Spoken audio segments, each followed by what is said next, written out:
பீகாரை சேர்ந்த பிரசாந்த் கிஷோர் தேர்தல் வியூகம் வகுக்கிறதுல கிங் மேக்கர் என அழைக்கப்படுறார். பாரதிய ஜனதா, காங்கிரஸ், ஆம் ஆத்மி, திமுக என பல கட்சிகள் தேர்தலில் வெற்றி பெற இவர் வியூகம் வகுத்து கொடுத்துள்ளார். இவர் வியூகத்தின் மூலம் பெரும்பாலான கட்சிகள் வெற்றியும் பெற்றுள்ளன.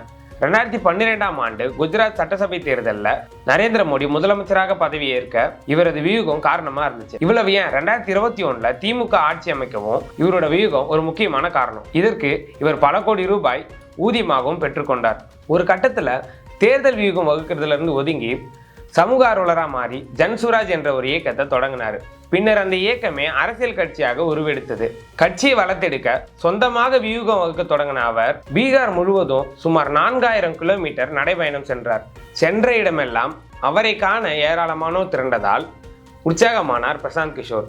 இதனால் 5 தொகுதிகளை தவிர்த்து 238 தொகுதிகளில் தனித்து போட்டியிட்டது அவரது கட்சி. பார்த்து வேட்பாளர்களை தேர்வு செய்த அவர் தனது கட்சி 180 தொகுதிகளை வெல்லும் என கூறி வந்தார். ஆனால் தேர்தலுக்கு பின்னர் வந்த கருத்து கணிப்புகள் முற்றிலும் வேறாக இருந்ததால் வெகுண்டெழுந்தார். ஐக்கிய ஜனதா தளம் 25 தொகுதிகளுக்கு மேல் வெற்றி பெற்றால் நான் அரசியலை விட்டே விலகுவேன் என சவால் விட்டார். தற்போது நிதிஷ்குமாரின் கட்சி அதிக இடங்களில் வெற்றி பெறுவது உறுதியாகிவிட்டது.